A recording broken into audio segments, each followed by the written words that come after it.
No. Stop. I love you.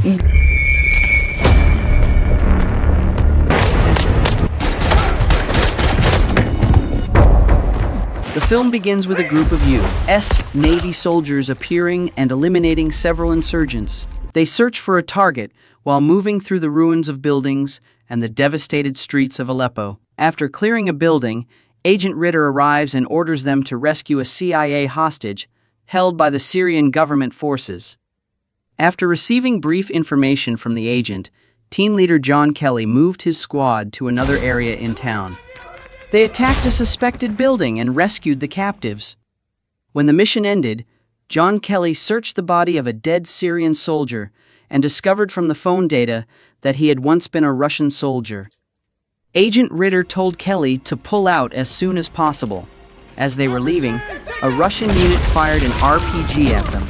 Kelly and his team immediately fought back. They quickly realized it was not a Syrian stronghold, but a Russian weapons depot. In the fierce battle, they and the hostage escaped to the rooftop where a helicopter was waiting. Once aboard the helicopter, Kelly blamed Ritter for the death of their comrade at the hands of the Russian forces. They decided to blow up the building and escape as soon as possible. Soon after, one of Kelly's team members recently retired, and spending time with his family was hit by a truck outside his home. A little later, another retired member of the team was assassinated on the road by unidentified attackers. They were among the soldiers who had helped rescue the CIA hostage in Aleppo 3 years earlier. One night, as Kelly and his wife were about to go to bed, he left her resting in the bedroom and went to the sofa to snack and listen to music. Eventually, his laptop shut down when the power went out. He then heard footsteps approaching and the sound of a door opening. Kelly immediately grabbed a pistol from the drawer and followed the noise. He discovered several intruders had broken into his home. They killed his pregnant wife while Kelly managed to kill them one by one. Just as he was about to finish off the last attacker, he was shot and severely wounded. When he ran out of bullets, the attacker fled the house. Kelly crawled into the bedroom to find his wife, but she was already dead. He was taken to the hospital, and after some time, he finally regained consciousness. His Navy SAAL captain, Karen Greer, visited him and informed him about the murder of his wife and 2 former teammates. She also explained that security measures had been put in place for the remaining SAAL members. Kelly insisted that the intruders were not ordinary criminals or looters, but trained professionals. They came with a clear purpose. He asked her to provide the identities of the attackers, but she told him she knew nothing. She advised Kelly to rest, since the case was still under investigation. Later, he recovered and joined a U.S. military special operations team.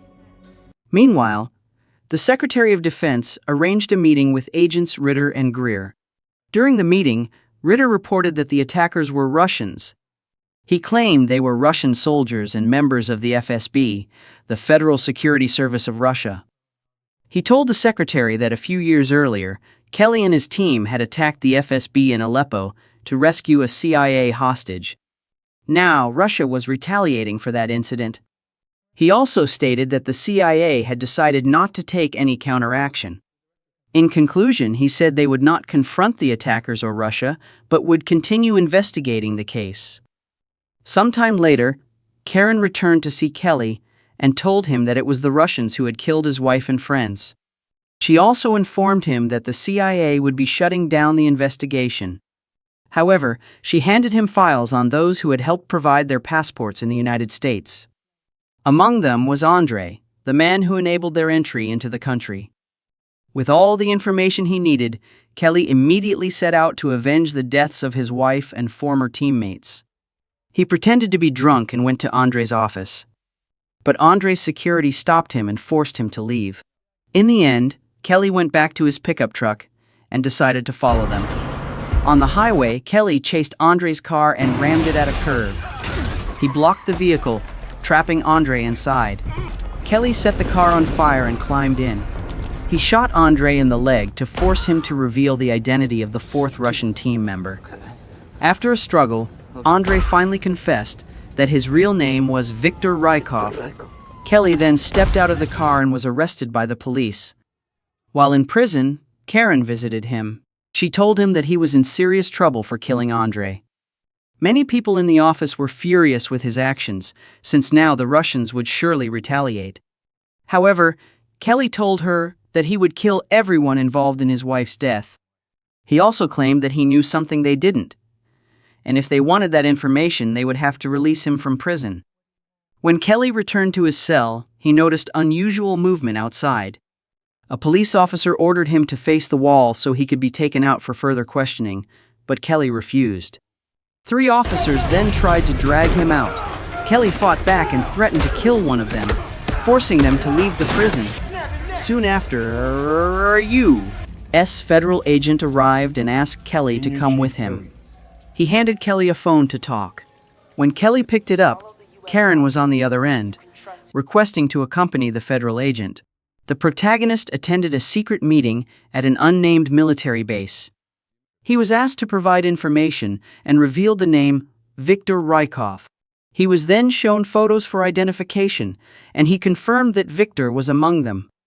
However, Agent Ritter stated that Victor was already dead. Ritter went on to explain that Victor was a Russian operative involved in multiple activities in the United States.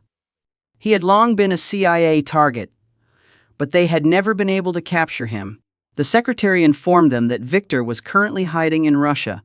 Kelly requested to join the team in capturing him, and the secretary agreed. After that, Lieutenant Karen, along with Kelly and his team, prepared to board a civilian aircraft bound for Russia. Agent Ritter appeared and said he would meet them in Moscow. Kelly grew suspicious of Ritter and decided to stay cautious around him. Then, Karen and Kelly boarded the plane to Russia.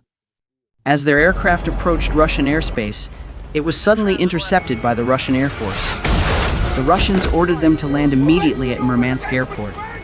When the pilot refused, the Russian fighters fired at the plane's wing. The aircraft crashed into the Barents Sea within Russian territory. Kelly and the remaining team members struggled to escape the water and survived by using a boat. They took refuge in a Russian safe house. After some time, they moved to Murmansk and hid in another safe house. There, Kelly discovered Ritter meeting with 2 Russians, with money laid out on the table. He accused Ritter of betrayal and forced him to reveal his true motives. Ritter explained that he had arrived only after the plane attack, when everyone thought Kelly's team was dead, and that his mission was to capture Victor. He added that he had hired the 2 Russians to guide them to Victor's location. Enraged, Kelly prepared to shoot and strangle Ritter, but Karen intervened and begged him to stay calm. The protagonist managed to control his emotions and ultimately spared Ritter's life. Ritter then led the team to Victor's apartment. When Kelly arrived, he found Victor's bodyguards already dead. He saw Victor, wearing a suicide vest, waiting for him. Victor greeted Kelly and said he knew Kelly and his team had come to Russia to kill him. Victor insisted he was not the one who ordered the murder of Kelly and his pregnant wife. Kelly kept listening as Victor claimed they were both in the same situation and that someone had lured them there to die. Kelly told him to surrender, but Victor pressed the button and killed himself. After the explosion, a sniper shot Dallas, one of Kelly's team members. The group struggled to locate him but eventually found and killed him. Soon after, another sniper opened fire, but Karen and Kelly tracked him down and eliminated him. Meanwhile, Russian police and military forces surrounded the apartment building. Kelly ordered his team to retreat through the back while he stayed behind to confront the police on the rooftop. He detonated an explosive, killing many officers, and gave his team the chance to escape in a truck. Kelly kept holding off the enemies so his team could escape. He also fought the soldiers chasing him on the apartment stairwell. At last, he disguised himself as a Russian soldier wearing a gas mask and managed to escape. He then drove a Russian military vehicle to the rendezvous point. Karen met him there and brought him to a boat. Kelly quickly left Russia with the remaining team members, including Karen and Ritter. On the boat, he asked Ritter about Victor and his role at the CIA. Ritter shared details about his career, and then asked Kelly to take a bag of money and disappear somewhere in the world. He promised to report to the CIA that Kelly had died during the mission. Kelly thanked him and apologized for mistaking him as a traitor. Soon after, while Secretary Clay was in a restaurant restroom, the main character appeared.